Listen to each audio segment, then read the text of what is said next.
The cabin lights dimmed as the plane cruised above the clouds, carrying dozens of strangers toward their separate lives.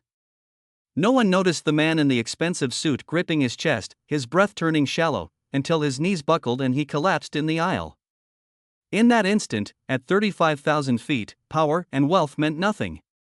All that mattered was whether someone would stop, and care. 3 rows back, a tired single dad flying economy with his young daughter felt his heart drop. He didn't know it yet, but the choice he made in the next few minutes would change his child's future forever. Before we begin, if stories of kindness, humanity, and unexpected hope move your heart, please subscribe, like this video, and share your thoughts in the comments.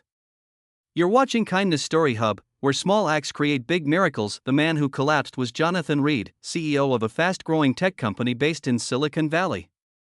To the outside world, Jonathan had everything: money, status, influence. But that night, flying from New York to San Francisco, he was exhausted. Months of stress, skipped meals, and sleepless nights had taken their toll. When the pain hit his chest, he tried to stand, to act normal. Then everything went dark. Panic rippled through the cabin. A flight attendant rushed forward, calling for help. "Is there a doctor on board?" she shouted, her voice shaking. Passengers stared, frozen. Some looked away, afraid. Others fumbled for their phones. That's when Michael Carter stood up. Michael was a 34-year-old warehouse worker from Ohio. Life hadn't been gentle with him. His wife had passed away 3 years earlier from cancer, leaving him to raise their daughter, Lily, alone. Money was always tight. He worked double shifts, skipped vacations, and worried constantly about Lily's future. This flight was their first time on a plane, traveling to California for a rare job interview Michael hoped might change everything. Michael wasn't a doctor, but years ago, while caring for his wife during her illness, he had learned basic emergency response. He knelt beside Jonathan without hesitation, loosening his tie, checking his breathing, speaking calmly. "Sir, stay with me," Michael said, though Jonathan's eyes were unfocused. He guided the flight attendants, helped lay Jonathan flat, and kept him stable until the plane made an emergency landing in Denver. Throughout the chaos, Lily sat quietly in her seat, clutching her stuffed bear, watching her father help a stranger instead of staying with her. She didn't complain. She just waited. When paramedics took Jonathan away, Michael returned to his seat, exhausted and shaken. A flight attendant thanked him quietly and handed Lily a juice. Michael thought that was the end of it. Just the right thing to do. Nothing more. Jonathan survived. Doctors later said that without immediate help, the outcome could have been far worse. But Michael never heard this. Life moved on. The interview in California didn't go well. Michael and Lily returned home to Ohio, back to long shifts and quiet nights. Months passed. One afternoon, Michael received a call from an unfamiliar number. He almost ignored it, assuming it was spam. But something made him answer. "Mr. Carter," a calm voice said, "this is Jonathan Reed." Michael froze. He remembered the face, pale and helpless, on the airplane floor. Jonathan explained everything: the heart condition, the surgery, the recovery. Then his voice softened. "I've been trying to find you for months. The airline finally connected us. You saved my life." Michael didn't know what to say. "I just helped," he replied. "Anyone would have." Jonathan paused. Not everyone would. They talked for a few minutes.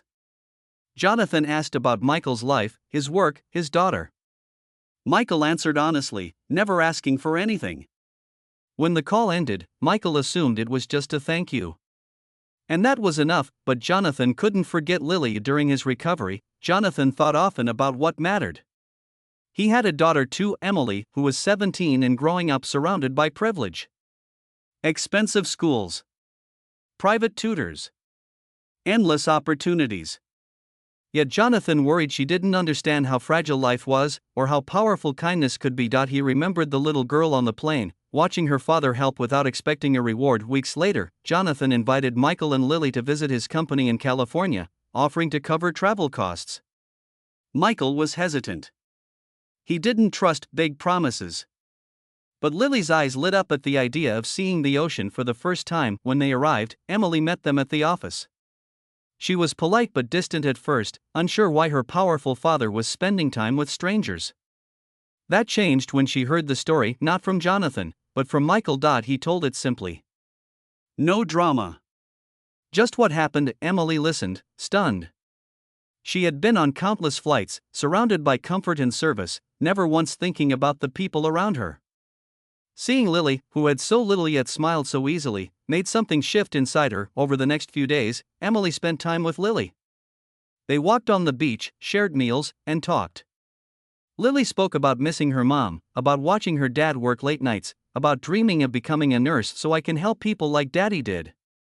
Emily cried that night. A week later, Jonathan made an announcement that shocked his board of directors.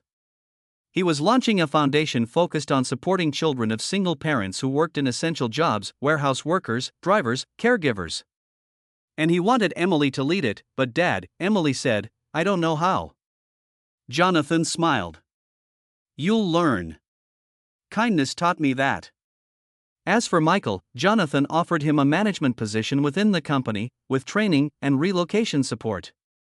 Not as charity, but because Jonathan believed in rewarding character, Michael accepted, tears in his eyes. Not for himself, but for Lily. Years later, Lily stood on a small stage, accepting a scholarship funded by the foundation Emily now proudly ran. Michael watched from the crowd, remembering a moment on an airplane when he chose compassion over fear. Jonathan, healthier now, sat beside Emily, his hand resting over his heart, not in pain, but in gratitude. All of it traced back to one simple act. 1 Man standing up. 1 Child watching. 1 Moment of kindness that refused to fade, and that's the truth we sometimes forget. Kindness doesn't end when the moment passes. It travels. It grows. It reaches people we may never expect. So the next time life gives you a chance to help, on a plane, on the street, or in quiet everyday moments, take it. You never know whose future you might be lifting, because kindness, given freely, always finds its way back.